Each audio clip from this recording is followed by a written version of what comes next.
नमस्कार. Know everything ह्या आमच्या यूट्यूब चॅनलमध्ये तुमचे मनापासून स्वागत आहे. आजचा आपला विषय आहे अजीर्ण झाल्यानंतर किंवा अपचन झाल्यानंतर आपल्याला आंबट ढेकर येणे, करपट ढेकर येणे, मळमळणे, छातीमध्ये जळजळ होणे या आणि असे अनेक समस्या आपल्याला त्या सुरू होत असतात किंवा आपल्याला तो त्रास होत असतो. साधा मसाल्याचा पदार्थ तो म्हणजे ओवा. ओवा आपण मंद आचेवरती थोडासा भाजून घ्यायचा आहे आणि तो चावून चावून खायचा आहे. दिवसातून तुम्ही 2 ते 3 वेळेस हा ओवा चावून चावून खायचा आहे आणि त्याच्यानंतर कोमट पाणी प्यायचं.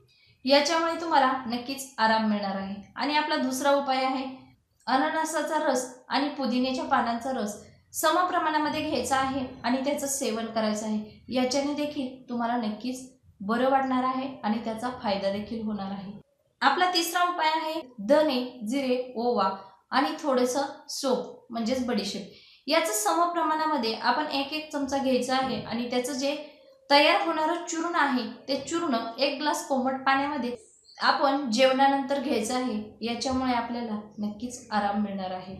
तुम्ही मी सांगितलेले उपाय नक्की ट्राय करून पहा. तुम्हाला जर हा व्हिडिओ आवडला असेल तर तुम्ही लाईक करा, शेअर करा. तसेच नो एव्हरीथिंग हा आमचा यूट्यूब चॅनल सबस्क्राईब करायला मात्र विसरू नका.